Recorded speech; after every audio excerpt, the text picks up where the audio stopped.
Red River Rivalry. I don't know if there's a bigger game this week, especially for Texas.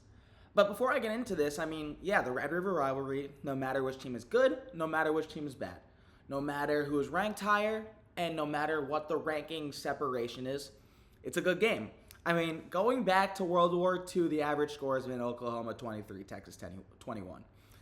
Yeah, I feel like that says all it needs to say. It's at a neutral site. These two teams hate each other. There's so much bad blood in here. And regardless of how you want to spin this game, it is more about Texas than Oklahoma. And I'm not taking away from the Oklahoma Sooners because of the season they're having. They're 5-0. John Mateer was a favorite for the Heisman until he went down. Oklahoma is a damn good football team. But this is about Texas. And this is about Texas because they're 3-2, and they lost to the two Power 4 teams they played in Oklahoma or in Ohio State and Florida. I'm going to restart them. But this is about Texas because Texas lost to Ohio State and because Texas lost to Florida. Their 3 wins are against non-Power 4 teams. Against the two Power 4 teams they played, both above average defenses, both in my opinion top 10 in America. The offense looked bad, and Arch Manning didn't look great. But if you think this is about Arch Manning, and if you think Arch Manning is the main reason for Texas's struggles, stop watching. Am I saying that Arch Manning is playing well? No, absolutely not. But you look at the throws he's made in some of these games, like the touchdown to Ryan Wingo against Florida, or the touchdown to Parker Livingstone against Ohio State, the talent's there. The footwork's not, but the talent is. And with that offensive line, what is he supposed to do? Manning was pressured on over 50% of his snaps in both the Ohio State and Florida games. Texas won the Joe Moore Award in 2024 for having the best offensive line in the country. And they lost 4 out of 5 of their starters. The offensive line has been in shambles. Last week against Florida, Manning threw 2 interceptions in the fourth quarter. Both of them came after an offensive line holding penalty, and he had to play hero ball because they were behind the entire game. Whenever Texas has played a good defensive front, the line does not look good. And it's not like Arch Manning has the electric receivers that Quinn Ewers did. He doesn't have Isaiah Bond. He doesn't have Matthew Golden. Ryan Wingo was supposed to take a step this year, and you could argue he has the last 2 games. He caught 2 touchdowns against Sam Houston. Then he caught one against Florida. Yeah, you could say that. You could say DeAndre Moore was supposed to take a step forward. He's not there. You could say Emmett Mosley V has been hurt. He has. And he showed flashes against Florida. That was his first full game. But to blame it all on Arch Manning is a disservice to what he is. And it's a disservice to the talent he has because he is one of the most talented players in America. And it's a Texas offense problem. It really is a Texas offense problem when it comes to this. Their running backs had 9 carries for 11 yards against Florida. With no run game, how do you expect the guy to throw? Arch Manning was your leading rusher. In week 1, Texas ran the ball against Ohio State. If you want to throw that one up there really fast, as I'm going to right now, look at this. Texas had 166 yards on the ground. They outran Ohio State 166-77. Trey Wisner and C.J. Baxter is one of the best 1-2 combos in the country. Now, Baxter's health was an issue, right? He didn't play last week. Wisner missed the 3 games in between the Ohio State and Florida game. But the Texas run game hasn't been healthy, and they haven't been running the ball well. And so that's one, because you got to use the run to set up the pass, especially when you have Arch Manning's legs.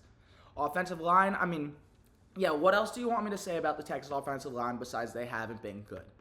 On Manning, I think what you need to say is his struggles. You're allowed to criticize his struggles, but you cannot look at this Texas team and say Arch Manning is the main problem.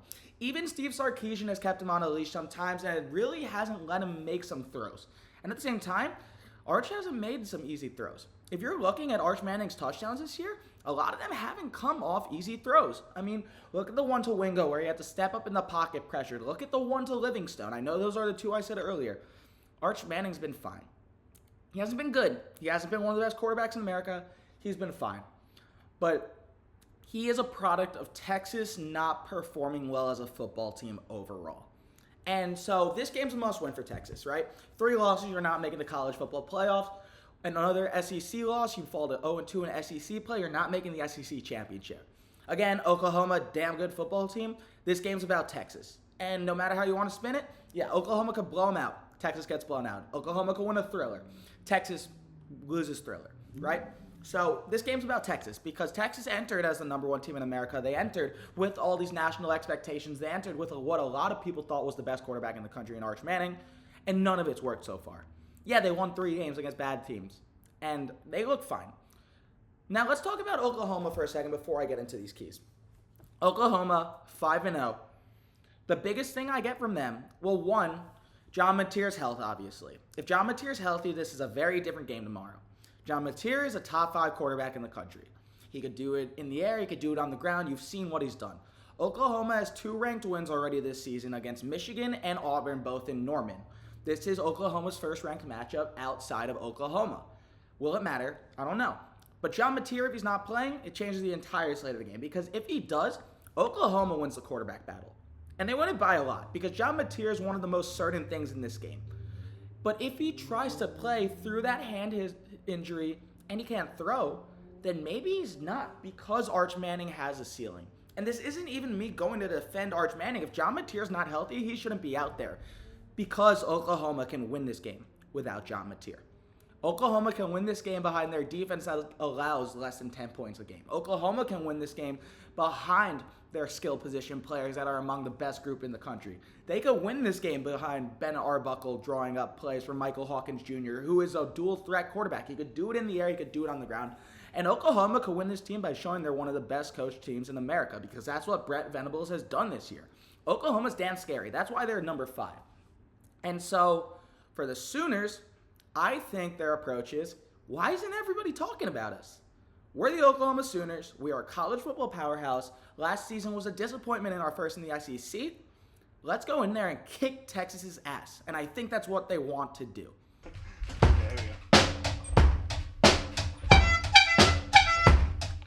Number 1, I mean, you got to go with something Arch Manning related, but I'm not only going to go with Manning's play. I'm going to say the Texas offensive line versus the Oklahoma defensive front. And I'm going to say that because Oklahoma could get pressure to the quarterback. I mean, that's one of the most obvious things out there. Look at what they did against Jackson Arnold in Auburn. Auburn had 10 sacks in the game, I'm pretty sure. It was 10 or 7. It was something around that number. And they pressured Arnold over and over again in an offense that was as efficient as anyone going into that game. So number 1's the Texas offensive line, which against Ohio State and Florida didn't play well against this Oklahoma front. Because if Oklahoma's able to pressure Arch Manning, it's going to be the same thing you see every time Arch Manning struggles. And he's going to struggle if he doesn't have the time to throw, if he has to rush, if he can't get his feet set. But if Texas is able to block Oklahoma well and give Manning the time, I do think their receivers are going to get open. And that's another thing. Texas's receivers haven't really been getting open. Separation rate's been a problem. But if you give Arch Manning time, then something special could happen. And Oklahoma might be a better front than Florida. They really might be. They're definitely a better defense than Florida right now. Or not Ohio State, because Ohio State's the best defense in the country. And I'll talk about that once I get to Ohio State, Illinois. So that's number 1. Texas's offensive line versus Oklahoma's defensive front. Number 2 is Oklahoma's quarterback, whether it's John Mateer or it is Michael Hawkins Jr., against this Texas secondary. Texas has one of the best defenses in America. The Florida game did not show it, but Texas is still playing one of the best defenses in America. They averaged 12.0 points per game against. They kept them in the Ohio State game. In the fourth quarter, they kept them in the Florida game. They didn't allow a touchdown for 3 weeks with Sam Houston, UTEP, all of them. The secondary, they're getting their top cornerback this week in Malik Muhammad, number 5. He was a number 2 last year. He's going to be their number 1 this year, especially with Jahdae Barron gone. Muhammad, if he's healthy, he's going to make plays. They have experience back there, too. You're talking about Michael Taffy, one of the best safeties out there. This Texas secondary can fly around. Oklahoma is a vertical offense. Ben Arbuckle is not afraid to take deep shots. You're talking about Arbuckle and Mateer coming over after 44 touchdowns responsible for in 2024 with Washington State. Mateer wants to play on the big stage. I mean, Mateer said it best on SEC Network a few weeks ago when he said, yeah, if you want to be better at quarterback, watch Oklahoma. And look what he's doing. But regardless of if it's Mateer or Hawkins, it's a Texas secondary. Because if Oklahoma is not able to take deep shots, if they're not able to stretch the vertical passing game against this Texas secondary that has a bunch of studs, You're making the game smaller, and that really favors Texas, especially on that side of the ball, because if it's Michael Hawkins Jr., he can't throw that well enough. If it's Mateer, yeah, Mateer has legs, but do you really want to put him out there and get him hit by Colin Simmons, Anthony Hill, Ethan Burke, that defensive front of Texas, which is one of the best in America? No, you don't. And so I know for Texas, I said they got to run the ball to pass. Oklahoma, I think it's the exact opposite. You got to pass to run because of the fact that you want to make this game longer against Texas, because Oklahoma, unlike other years, Oklahoma is not a team that's going to win you on a race to 50. They are going to beat you by defense. They're going to beat you by physicality. But tomorrow, Texas is just as physical and just as talented. The record might not show it. And so if Oklahoma is able to pass the ball, Mateer, Hawkins, yeah, I think that's going to be it. Because even last week against Kent State, Michael Hawkins didn't play incredible. I mean, he didn't have to. 14 for 24, 162 yards, 3 touchdowns.